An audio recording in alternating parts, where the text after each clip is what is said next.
Was Alan Bond. While Skase was hated, for some reasons Bond is beloved. He served a jail term but now lives in comfort in London. He built houses, bought a brewery and a television network. He also won a yacht race. If you do wrong and play around with money the way he did, I think you deserve it. Politicians used to court Alan Bond. Today, Carmen Lawrence was reluctant to comment, other than to say she was glad the money taxpayers have spent on the Rothwell's task force has finally reaped rewards. Well, I think the important thing with the task force is that it does pursue the matters where there have been breaches of the law or of corporate law, criminal law or corporate law, and that appropriate court action follows. That's the proper way for it to proceed. Yes, I'm pleased that the work of the group have come to fruition, but on the particular outcome, as I say, I'm not proposing to comment on that. For those that have spent years stalking the main players of WA Inc., today was a huge victory. They hope nailing Alan Bond will send a message to the wider business community. Business need not be dishonest and should not be dishonest. Eventually, and perhaps it'll be delayed, but eventually justice will be done. It's been almost 2 years since the McCusker report disclosed Bond Corporation's secret fee. There's no sympathy for Alan Bond from our determined corporate watchdogs. I believe it's a sentence that is quite appropriate to the offence involved. There are no other charges against Alan Bond, but a secret report into Bond Corporation is with the Federal Attorney-General. He may well have been hoping against hope that he was going to get through the whole process and not end up before a court and not end up being found guilty, but I think he knew that it was going to happen. I think he knew that it was inevitable. And I suspect, although he's hating it in one sense, he's perhaps a little relieved that it has finally happened. There was reportedly a sombre mood over the Mediterranean restaurant today, the place once owned by Alan Bond, where he spent many Friday lunchtimes. I think he's a great man. People should be reminded what the man had done for Western Australia. That's it. Key witness Brian Coppin would not speak today, but claims he's still a friend of Alan Bond. The evidence of Mr Bond's other mate, Laurie Connell, also helped convict him. The Crown described Mr Connell as a witness of truth. He faces 78 Rothwell's-related charges. Dallas Dempster also faces ASC charges. Perhaps May 29, 1992 will be seen as the day when one of Perth's financial high flyers was finally brought back to earth. Matt Price, National 9 News. And what about that yacht race, the one that we won, the one after which Prime Minister Bob Hawke declared a national public holiday and said that any boss who fired staff for not going to work was a bum? It was September 27, 1983. There was no sleep for the hundreds of revellers kissing and dancing their way through a bubbly breakfast this morning. A shower of champagne began an hour before the race finished, and the scene was more like New Year's Eve than a sedate, wealthy yacht club. Perth Lord Mayor Keith Michael promised a ticker-tape parade for the Australia 2 crew when they arrive home, and Prime Minister Bob Hawke gave Australia an unofficial holiday to celebrate the victory.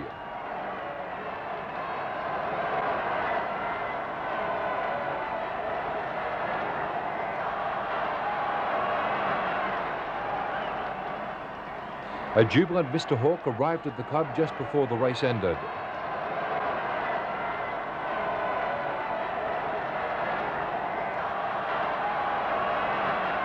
To all the people throughout Australia on the Nine Network, Mr Prime Minister, how does it feel?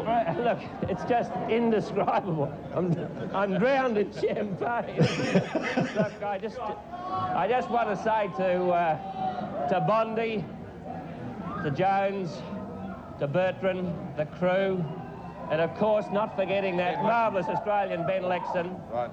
Look, there's not many occasions when an Australian Prime Minister knows that he can speak for every Australian, but on this occasion... You sure can. You speak, Bondi, and all of you there, we say, well done, congratulations. I don't think there's been a greater moment of pride for Australia than in what you've done. Later, the Prime Minister was presented with a special Australian jacket, but he wasn't daunted by its dubious taste. Oh, isn't that awful? Prime Minister, can I ask you, Mr Hawke, whether you'll plan a special welcome for the boys when they get home? Will you plan a special welcome for the boys when they get home? I want to say to them that we have a number of things in mind. There are no group of Australians who deserve to be honoured more than in this group. I mean, it's not just what they've done for sport. It shows that our technology, when applied, is equal to or better than any in the world. And it's not just people who are interested in sport, but all Australians should see just what Australians are capable of. Liberty won the start by 8 seconds, but Australia had the favoured end of the course. And with her winged keel keeping her well up to weather, she soon established a 3-boat length lead over Liberty. But John Bertrand elected not to cover, and he sailed out to one side of the course with Liberty on the other. 3/4 of the way to the mark, it was the red-hulled Liberty who was in front. For only the second time in 7 races of the Cup, Liberty rounded the first mark in front of Australia too. The difference was 29 seconds. Liberty set her huge red, white and blue spinnaker and was off on the first reach, her favourite direction against Australia. At the second mark, Dennis Conner had increased the lead to 45 seconds. But the second reach was squarer and the balance swung towards Australia. She closed on Liberty and shaved 22 seconds off her lead. The difference was now only 23 seconds. The 212s turned into the wind for the second time, and every Australian prayed that the boat could get back into the race, as she has so many times in the past. But on that fourth leg, wind shifts and brilliant sailing by Dennis Conner saw him go from 23 seconds to 57 seconds in front, and the lead seemed insurmountable. We've never been a great boat downwind, but today we were. Metre by metre, Australia 2 crept closer and closer, until just before the 5th mark was reached, Bertrand jibed the boat, hit the front, and rounded the mark 21 seconds clear. The fleet erupted, and up the final leg of the race, the 2 boats tacked more than 40 times, as Dennis Conner tried everything he knew to catch the runaway Australian boat. But this time, John Bertrand kept a tight cover on Liberty, and kept himself between the line and his opponent. Dennis Conner's last desperate tactic was to take Australia 2 into the spectator fleet. But not even that succeeded. The Australians now had 2 hands on the America's Cup, and they went in the mood to let it slip. The white boat hit the finish line 41 seconds in front. For the first time in history, the America's Cup was no longer American. It was Alan Bond's, John Bertrand's, his crew, and the man who designed the boat, Ben Lexon. The fleet mobbed Australia 2, and the crew of the boat went wild. This was how they celebrated on the long 12-mile trip back to harbour.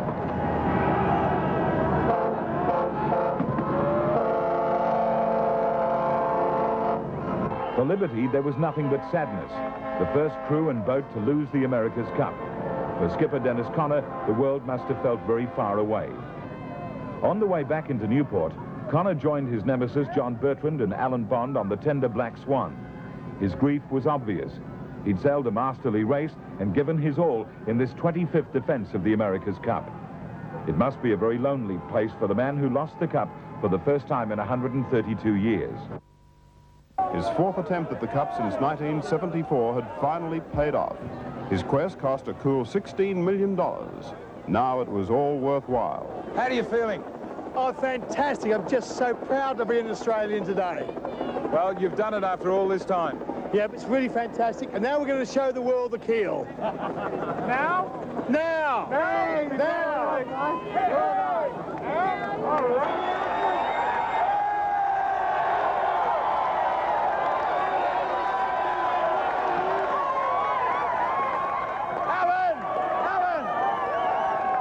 That's what they came to see. And so Australia 2 was slowly raised out of the water to reveal sailing's biggest mystery.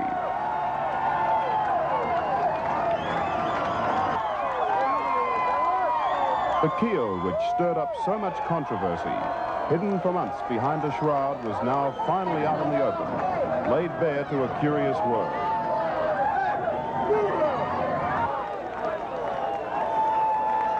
It was a fitting climax to this exciting series. There were the innovative delta-shaped wings. It wasn't a hoax after all. They came to praise it, to kiss it, to climb onto it, only to fall off into the cold water. The victors finally left the dock to attend the post-race news conference, where Alan Bond savoured the moment. They say that something good comes along once in your lifetime, and certainly something good has come along for Australia. I've never seen a country so united under its one flag. All the people from one end of the country to another have supported this challenge. And this is what gave the determination to John and this fine crew of people here to go on when the odds seemed impossible. It was not an easy campaign, and they really fought hard, as I knew they would. And I'm so pleased that we can say not goodbye to Newport and to many friends here, but an open invitation to the people of Newport and the people of America to come to Perth in Western Australia and try and win it back. We'll welcome you. The loser, Dennis Connor, was gracious in defeat. I'd like to thank all of you for your support over the summer. And I don't think there's any reason for America to feel that in any way they're any other position than number one. So thank you.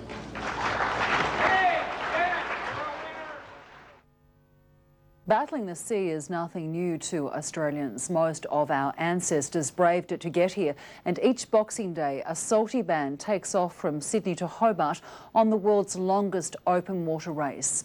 It's never an easy ride, but in 1998 it was a journey into hell.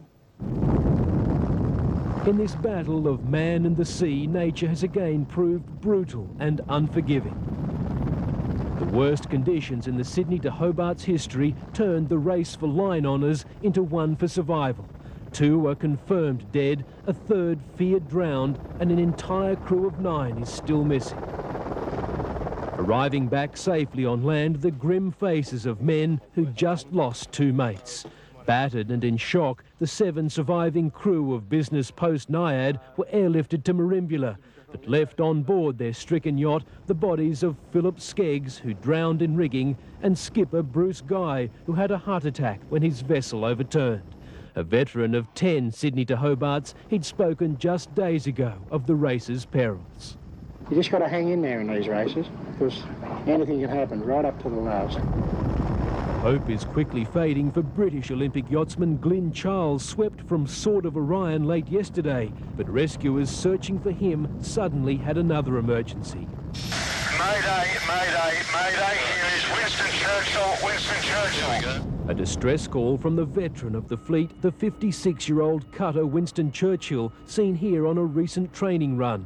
An entrant in the inaugural race in 1945, she was refitted by current owner Richard Winning of the millionaire Sydney retailing family.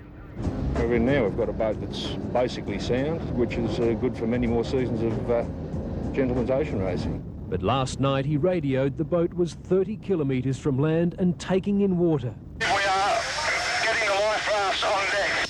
That was the last heard from the 9 crew. Authorities now hold grave fears. And we're not just searching for the yacht, we're searching for life rafts, we're searching for anything in the water. Right along the southern coast, it was a day of terror and bravery. The skipper is justifiably getting anxious. I'm not quite sure how long he can hold this out. Rescuers risked their lives to winch to safety more than 40 crew from 5 yachts, including the crippled Stand Aside. At times, even the experienced doubted it was possible.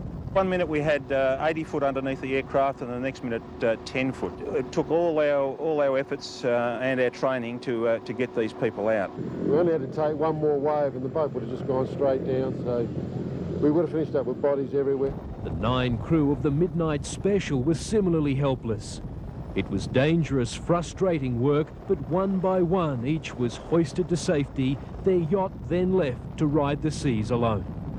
Late today, with the race still underway, a massive sea search continues for those missing, while families and friends of those killed mourn the cost of this classic annual event.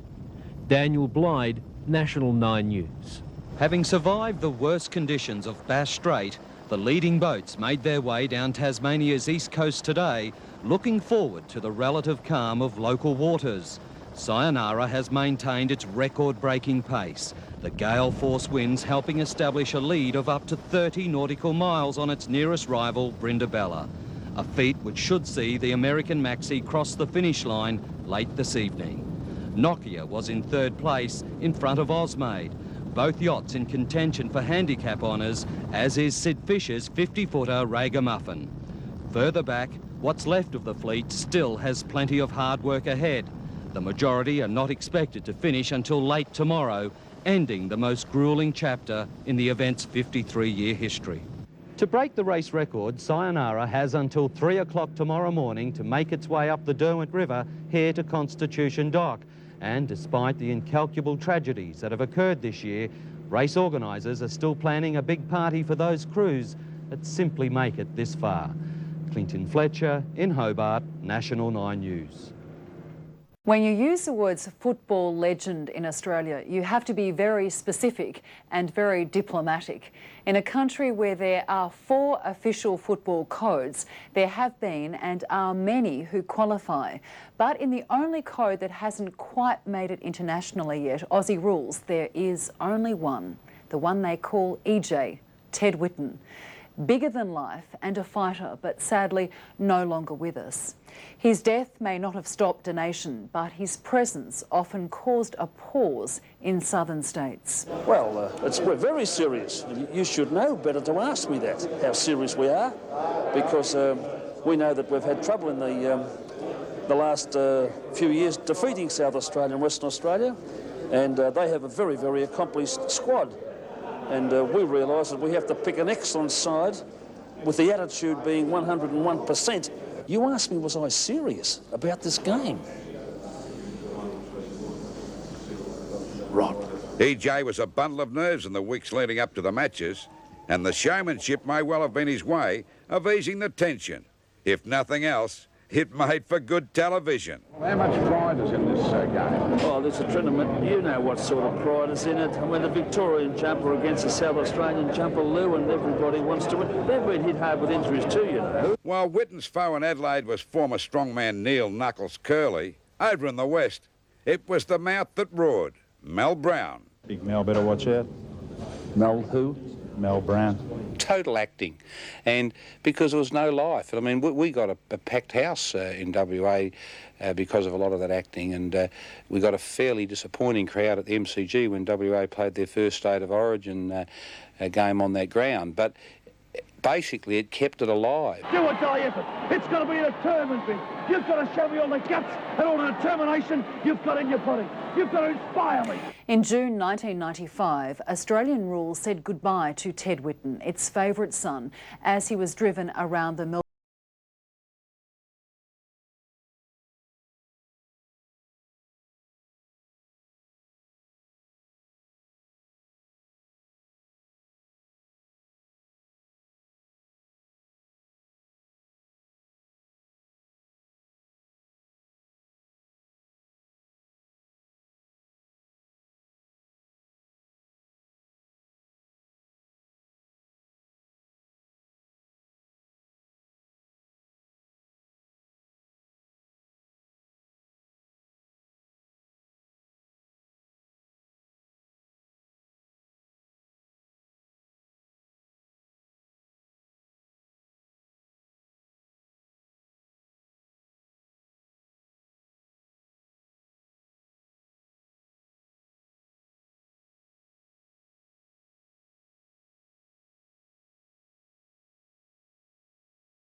The situation, maybe it was the way Ted was at the time, but it was the State of Origin, and State of Origin belonged to Ted, and I don't think I've ever seen a more emotional or beautiful, if you like, when Ted leant back and grabbed young Ted by the head, and it probably took a lot out of Ted, but no, it was a day that was a fitting tribute. But don't let anyone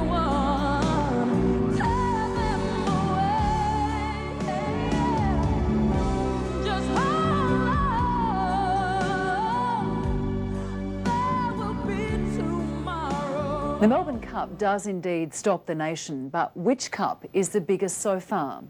Was it Archer's win or Phar Lap's? Was it Might and Power or the battling outsider Vanderham? Or was it the emotion of Damien Oliver's win on Media Puzzle? Such a decision is best left to the punters, but there is little doubt there was one horse who stands out. The only Melbourne Cup contender to have been threatened with assassination. None other than Phar Lap. Open sesame. And we gaze on a fortune undreamt of by Alibaba. Many good horses have learned their stable manners here, but there's only one, Phar Lap. And here he is himself. Cost only £168 and has won £56,420 sterling in stakes. Well, look at this. There he goes. Watch those strides. 3 panels of the fence to each. The cameraman is racing up. Hold it. Who said the 4 feet never leave the ground at once? Oh, look at him in midair. Now the cameraman is racing after him in a fast car, but he's getting away. After him, Malcolm Campbell. And the boy can't hold him back. Step on it, driver, or you'll lose him. And no wonder. He ran that furlong in 11 seconds. Weight records either. Here he is with 9 stone 12, 136 pounds as a 4-year-old in the Melbourne Cup of 1930. £10,000 sterling that race was worth, and the best stayers in Australia were engaged. But Phar Lap simply played with them. Here he comes now, over near the inside rails, going easily, but Pike's not going to take any risks. He's riding him out. The others are scrambling for second and third. No danger now. Here's the post, and Pike eases him. Oh, it's like he's taking candy from a baby. It's all over. Phar Lap wins. The death of another Australian sporting legend did stop a nation and undoubtedly caused more than a pause in cricket-playing countries. At 92, the Don, Sir Donald Bradman, was dead. Like Phar Lap, he was a symbol of the Depression. He was also an inspiration. At Lord's Cricket Ground in London, they flew the flag at half-mast. In India and Pakistan, 55 million watched the live broadcast of his funeral, as did many Australians. To muted applause and a Boy Scout's farewell, the Don began his final journey. Led on foot at first by his son John, and then in an airy procession through Adelaide's southern suburbs. Thousands turned out. Some remember seeing him play. If you played in the backyard or played in the paddock, who were you? You were Don Bradman, weren't you? And so now you're here to see him off? Yes. Yeah. Others simply wished they had. He would have been one of my big heroes if I was around in his days, and it would have been great to see him play. Don Bradman's one of the best legends that you're ever going to meet in anybody's lifetime. We're here to salute him with our cricket bat. We're national hero. Yeah. The Prime Minister and the Governor-General attended as tributes continued to pour in. And a man who exemplified so much that is truly great about Australia. And then Sir Donald Bradman's final departure from the field. The main public memorial service is expected to see thousands of people turn up here at the Adelaide Oval on March the 25th. Organisers say after last night's turnout, they simply have no idea how many people might come. We'll do our best to accommodate the crowd, whether it's 5,000 or whether it's 30,000. Hugh Rimmington, National 9 News. My dad was too honest and too straight to be the perfect diplomat. But I don't recall him ever yelling at me. I never once saw him lose his temper. He was never pompous, and he never lost his dignity. I think one of the occasions that best illustrates the sort of person he was when he got out for a duck, his last Test innings. He just tossed his head and smiled and walked off. No angry grimacing, no banging of the bat, and you knew perfectly well when he went inside he wasn't going to throw the bat in the corner, and he wasn't going to carry on. And that was him. It was him in public and in private. Sir Robert Menzies was Prime Minister for 18 years, 5 months and 12 days, the country's longest-serving leader. For the first time in Australia, 4 television networks combined to give a national coverage of Sir Robert's funeral. His passing was the end of an era. For the past 2 days, officials of Scott's Church in Collins Street, Melbourne, have been preparing for Sir Robert's funeral.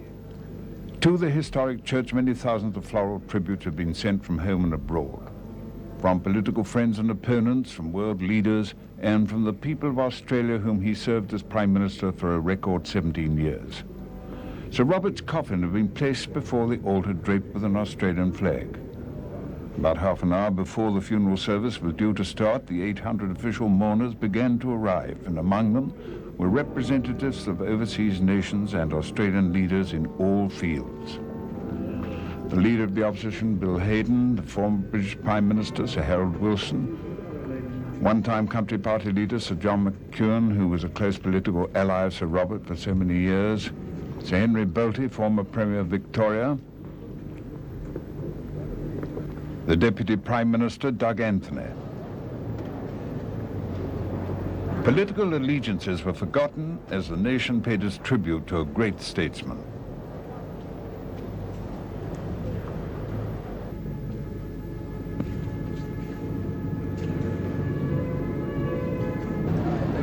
Victorian Premier Dick Hamer.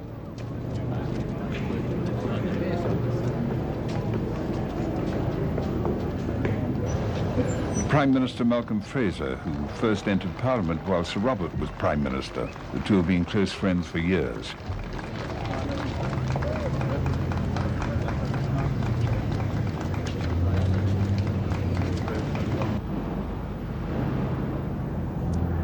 The Prince of Wales and the Governor-General, Sir Salman Khan, left Government House together for the short drive to the church.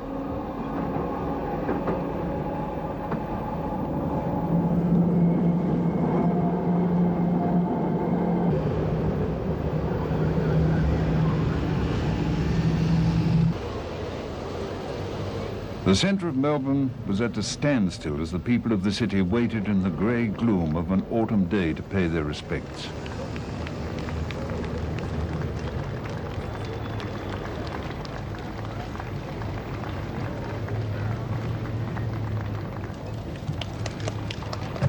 Prince Charles and Sir Salman Khan were the last of the mourners to enter the church.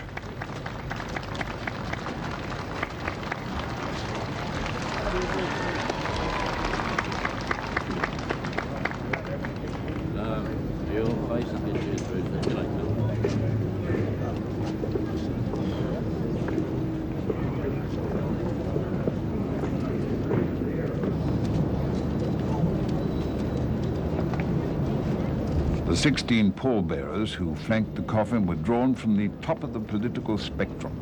They included Mr. Fraser, Mr. Hayden, Sir John McEwen, Sir Billy Snedden, Mr. Hamer, Sir Henry Bolte, Senator Lorkie, and Deputy Prime Minister Doug Anthony.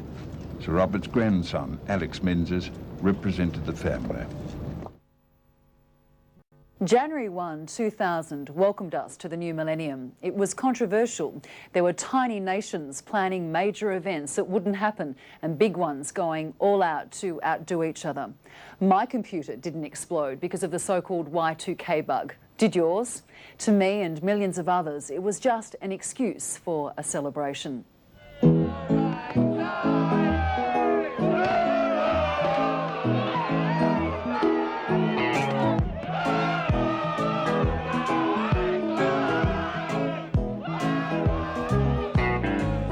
Back in 1899, everybody sang Old Lang Syne. 100 years would take a long, long time for every little boy and girl. Singing a song. Now there's just one thing that I would like to know.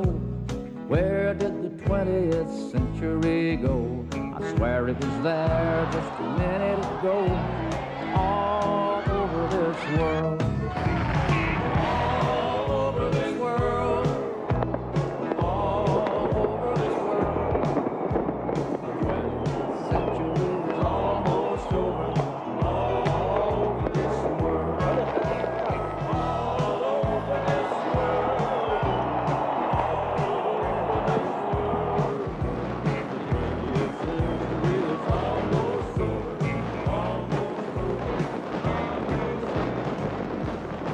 The Thredbo landslide that killed 18 people in July 1997 was tragic news. But as the painfully frustrating search for survivors continued, there was good news to come. It was 10:30, 11 hours after the tragic landslide, that rescuers began the desperate task of searching the rubble. Piece by painstaking piece, they gingerly removed the bricks and crumbled concrete, all the time hope dwindling of finding any survivors. Clearly, the longer it goes, the less the chances are. State Coroner Derek Hand was one of the first to view the site. His mere presence an indication that there was little hope of finding anyone alive. To see the possibility of the numbers of people that may have been killed, you know, it makes it a terrible disaster. While onlookers silently prayed, the intense search continued, a search hampered by the fear of further landslides and the loss of more lives. It's a very, very delicate operation, and it's sort of got to be well thought through to minimise any further risk. Heavy machinery brought in to help clear the wreckage lay idle nearby, the site too precarious for them to operate. Only an excavator was used to remove some of the debris from the safer side of the landslip. At the command post, police were forced to defend their reason for beginning the search so long after the disaster. Would have placed the rescuers' lives in very, very great peril. Into the afternoon, the searching continued, rescuers clawing their way further into the wreckage, dragging out mattresses, furniture and personal effects. Mate, I think everybody up there has this, you know, deep embedded thought that there is a chance. It was the miracle few, if any, truly expected. But just before dawn, it happened. Life beneath the tons of rubble. A miracle has occurred and signs of life were detected. Some muffled sounds from under the slab. Those few faint murmurs brought the tired rescuers to a silent and hopeful halt. A fireman's shout answered by a tired man's voice. Ski instructor Stuart Diver was alive. I repeated the call and had a voice come strongly back to me. A gentleman identified himself, said he was in fine spirits and doing quite well. The New South Wales Fire Brigade officers called out and stated, "This is New South Wales Fire Brigade Rescue, can anybody hear me?" The words came back, "I can hear you." They were the first words that we had. It was the beginning of a remarkable day in Thredbo, with news of the find spreading quickly. While there was obvious joy among some, so too despair from the relatives of the others still missing. For the rescuers, the difficult task then of getting Mr. Diver out from beneath the 3 concrete slabs that had entombed him. At great peril to the rescuers, they have tunnelled under that slab towards where the sounds were emanating from. In what seemed like an eternity, the rescuers slowly peeled away the rubble while paramedics maintained contact with the survivor, making the task all the more difficult, constantly shifting wreckage. A few moments ago, there was a significant landslip above the site. Finally, visual contact, a 10-centimetre hole giving Stuart Diver his first glimpse of the rescue party and a second chance at life. Holding the hand of a paramedic, Mr. Diver was given warm fluids through a tube. Amazingly, his injuries apparently minor. Minor lacerations and some hypothermia. So seemingly healthy, rescuers were able to pass him a torch so he could help guide the removal of the rubble burying him.